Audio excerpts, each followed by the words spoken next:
Good day, everyone, especially to you, Mom. I am Lunawan, and today we're going to tackle about the topic called the Security Department.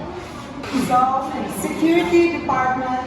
So this is the chart of the Security Department organizational matrix.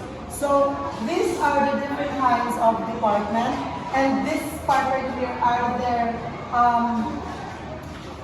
their security that belongs to every department. So brief description: ensures guest safety and security in the hotel or hotels in the Philippines. Outsource their security needs.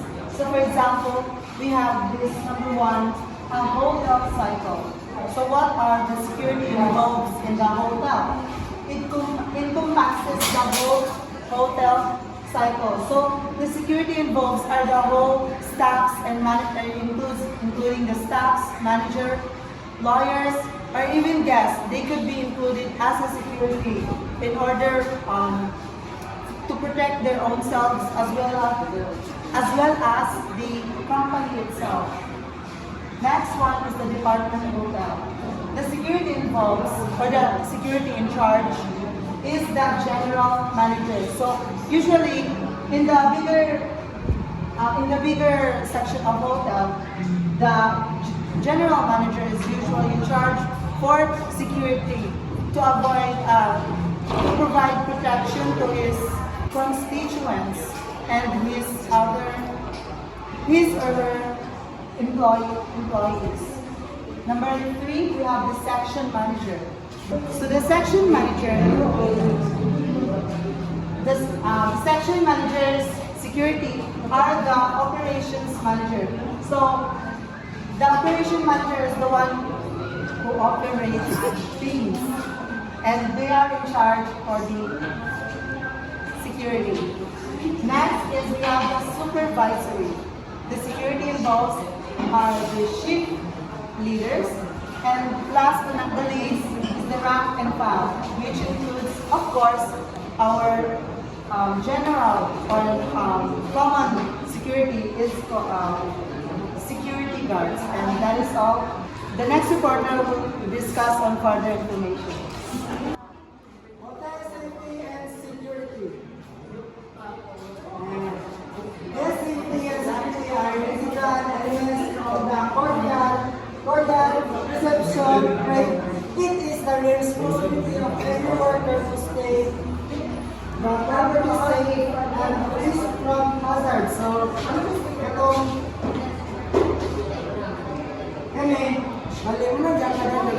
Kaya sa una, like, yawi-yawi. Kaya ka, medic naman, like, bali, iskan mo ba? Ano po ba? Example. Iskan mo, ano? Wape. Wape naman. Ano?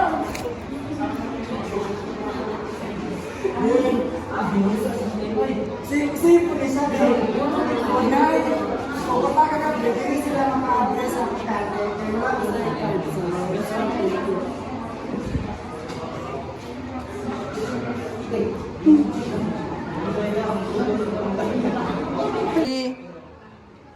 So, remove hazards, obstructions in hallways, stairways, and exits that can cause loss damage. So, by as I said, yan lang di pa remove hazards, obstructions in hallways, and stairways para wala damage kaya butang. Then, recognize burnout, light bulbs, clear wet as spray area. So, what if dapat i-record yun nila dapat mo once na mag-review sila o mag-iis sila dapat ugar yung ano tapos ugar lang sa loob na sa dimapan para wala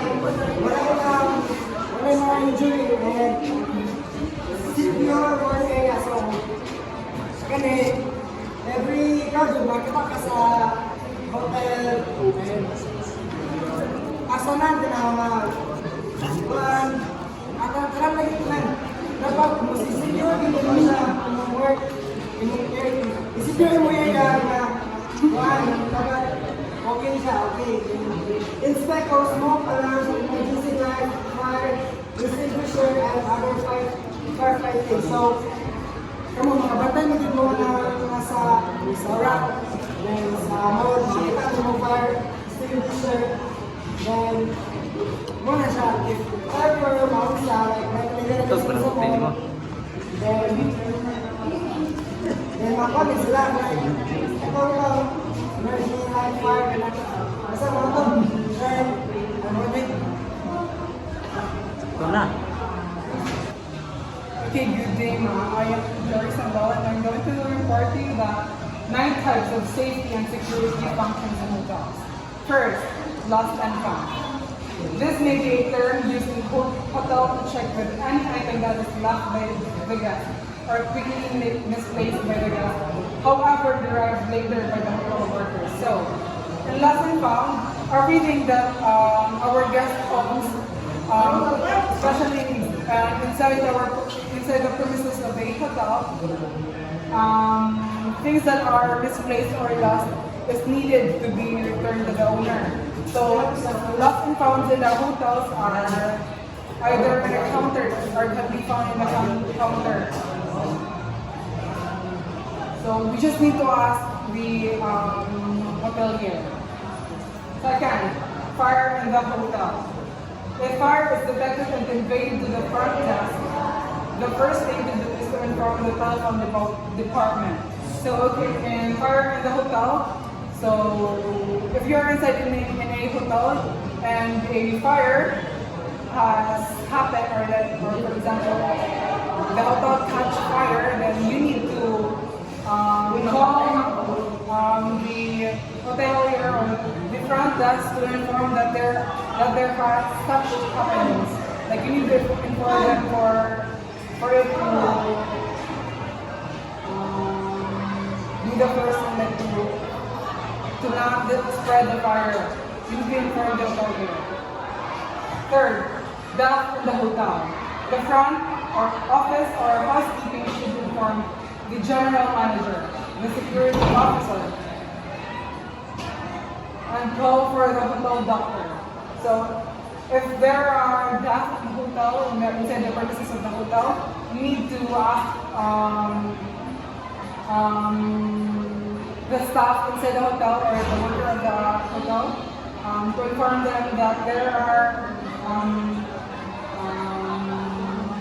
deaths that are happening inside, so that we can do the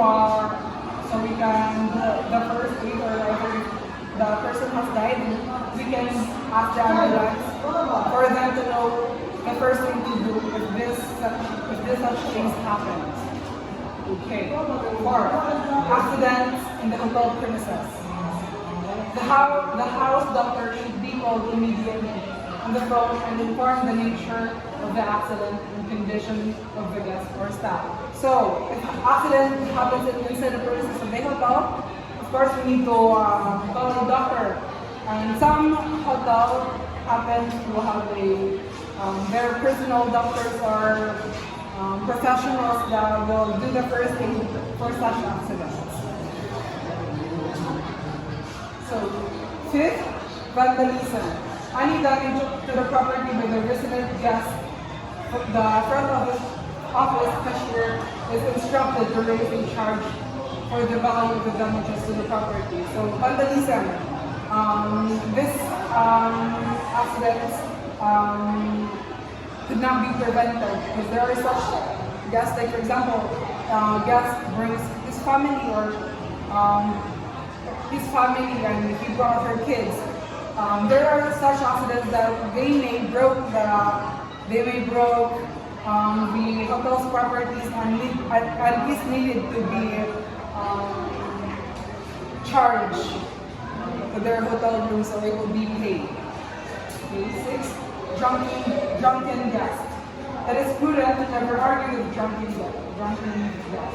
He or she must be politely led away from the public areas, either into an office or in his room, and if he is behaving unruly, the security staff may be called. So if there are drunken guests that happens to come over or would like to check into your hotel, and if that drunken guest is not well behaved, then you need to ask for professional help or the security of your hotel so that it would be so accidents would be prevented. Safe deposit. Though the hotel is not responsible for the guest valuable, the rule to this effect is written in the guest registration card and also notified with the guest book. So, safe deposits are examples of those things that are materials that are you need to deposit to the hotel so it won't be lost. Like for example, if you're going to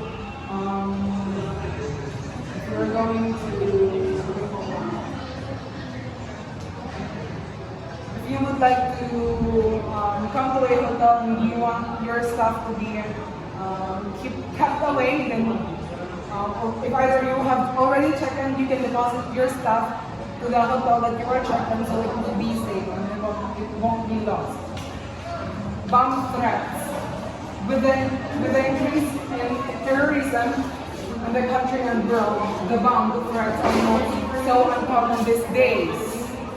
So bomb threats, at least bomb threats, these are examples of those accidents people may bring to the hotel.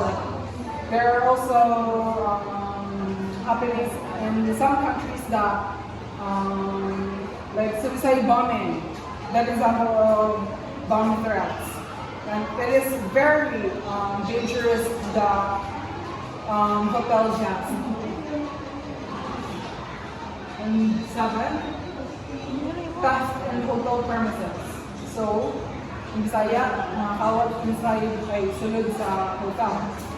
The hotel often adopts certain precautions to avoid these, avoid thefts, and these are self-locking room door, safety deposit boxes for guests valuable, watching guests with light baggage who could become potential stickers. So these are example of theft that you may encounter inside the hotel premises because there are a lot of people that are going to visit a hotel or would like to steal things from other guests. Pizza. So that would be also. Handling suspicious looking characters, or SLT. This security and safety of guests is not confined only of the guest service and security alone. All hotel employees should be completely in handling suspicious looking characters. Like for example, like they look suspicious, like for example, feeling mo na nasiya something like armas or something like that, or bubog siya, or nakainom siya, or bakoy siya. So, dapat kabila ko ang saan yung mag-handle ang guests. So, next. Scenarios below are some common rules to the fellow when approaching anyone in the property regardless the situation. Scenario of the lobby entrance. Politely filter the entrance of suspicious or at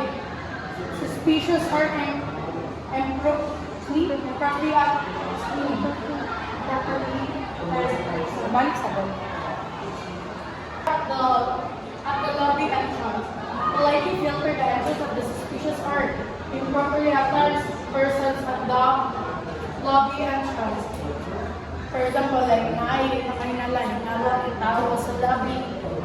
Dapat like kabalo ka saan siya pagkuhan, like approach nga sa right here. Ay dapat ma-appoint mo tao makita mo na like suspicious ba na siya or like dili lang sa pang-judge pero dapat sure ka na suspicious siya or not. Then number 2, conduct a preventive patrol at the lobby. Like, for example, dapat may security yun ang hotel or ang lobby, dapat may security na mag-serving or may iwasan ang unsafety sa guests. Dapat safety sa guests. Politely ask the SLT or suspicious looking characters to leave and escort them off to the property if necessary, or like suspicious yun or sure na yung pala na siya something wrong, i-call mo siya, pagawasin mo siya sa lobby, ipagawasin mo siya sa lobby like, or di siya makakausap, pero as the person politely or di siya may maulawan, like i-asin mo siya, like iulanin mo siya, para di siya malawan sa another guest. Greet the SLC and offer assistance. Like, for example, pag-ausulanin mo siya, like, i-offer mo siya na, sir, do you want me to escort you? Like, ganun. If necessary, call the manager or local authorities, but do not pretend to do so unless. So, like, for example, if di naman necessary, manawag ka o police or manager, yung tawag, if ma-handle lang mo as your own, like your hotel staff, i-handle like as your own. Ayaw na panawag ko mga police or the manager. If dili na mo kaya i-handle, may nag-amok na a customer or a guest, you can call a local police or your manager. Next is the scenario at the hotel lobby. So first, you have to coordinate with the main checkpoint on suspicious persons. So, incorporate that those persons na suspicious name. Report the SLS gender, the color of their clothing, the things that he or she is carrying. So, namin na suspicious na mga tao. So, report din niya dito sa nag-coordinate checkpoint para ma-check nila itong mga suspicious person na inyong. So, second is monitor movement by discreetly dealing asking assistance for monitoring. So, katong tao nga inyong i-dahan. So, inyo pang i-monitor or check ninyo through CCTV. Tapos may something na ginagawa. And then the third is inform the SLC that he or she is being monitored and mentally assured. So, you have to inform that person, specific person na ibidahan ninyo or ask her or she a question for more information about that person. So number 4, take note and observe guests who could be categorized as fantasy indicator as follows. So, katong mga person na inyong pangdahan, you have to take note their names and observe guests. So, hindi siya observe pala siya.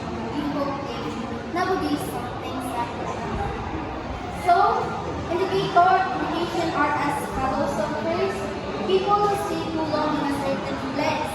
So if that specific guest or SLC person stay lang siya for that specific place po, then that probably na siya ng place ba, like where siya po. So, nanagay something na dapat siya. So number 6, people who eat their meat slowly in the lounge area. So those people na slowly move in or bring sila ng if dito sa bato nila, so you have to observe them and have to check through or through CCTV.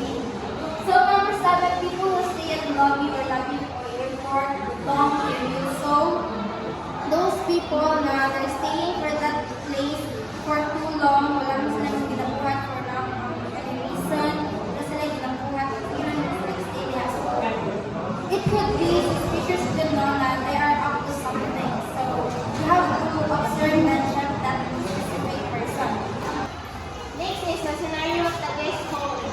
First is verify the purpose of suspected CLC or suspicious looking characters by sending assistant to report the presence of CLC to the security office by reviewing the sensitivity for the proper monitoring and surveillance. So, if na kayo makakita ng suspicious, pwede mo siya i-report sa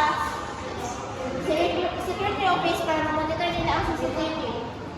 Next is to maintain visibility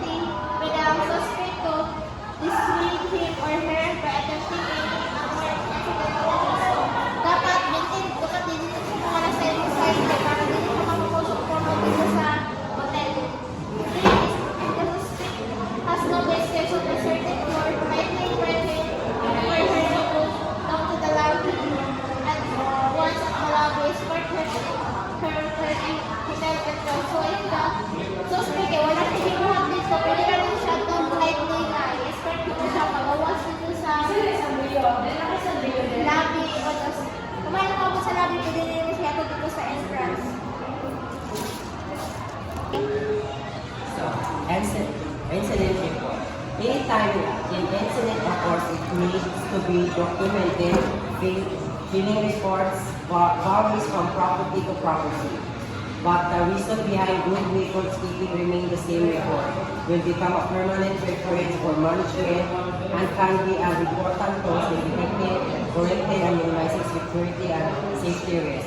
So if there any incident occur in hotel or in any establishment, it should be report.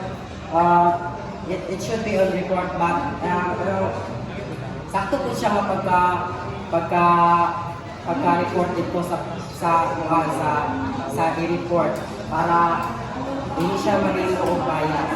So, the following are incidents that should be documented: a personal property loss or damage, company property loss or damage, or injury to a guest, employee, or any other person. Next is any other situation or incident that seems appropriate to be documented according near mistakes. So, as I said, so if there any incident in your hotel or establishment, it should be report and correct. Thank you. Next. So next is filing an incident report. Complete the incident report on a timely basis, right as soon as possible after the incident. Include the date and time of the incident in the report. So, if nag-file ka ang incident report is kinahanglan yun siya makabalo ka sa kalista na nahitagok na incident, ang date niya, ang time niya. Then second is less the amount of property loss containers as reported by the guest. So kung kinahanglan ipamistan mo ang mga amounts na nawala bitaw magutang at ever sa imong mga guest na buhatag incidentally. Then 3 is identify all the persons involved. If there are any witnesses, obtain pertinent information such as name, address, and phone number. So, i-identify mo ang tanong person na involved na incident like naman makabalo ka sa ilang ngalan, asa sila na po yung address nila o especially ilang phone number. And 4 is include a narrative of the incident. What occurred, when, why, where, and who was involved. Provide all relevant facts that can assess another person and investigating the incident. So, and 5, keep the report neat, clean, and concise. Leave out opinions and conclusions. Check the accuracy of rereading it and making necessary corrections. So, kinahanglan kung mag-file ka ang incident report is kinahanglan siya sakto yung salay sa bitaw ang mga details na thus clear siya and concise. 6 is include details such as the notification of police, a copy of the police report, and photograph taken as the scene. 7 is the date, report, and sign it. 8. Keep reports confidential. The information in the report is proprietary and should not be shared with the rest. You can offer to help obtain a copy of the police report if you choose. And last is refer any media inquiries to the manager. Next is security tips for guests.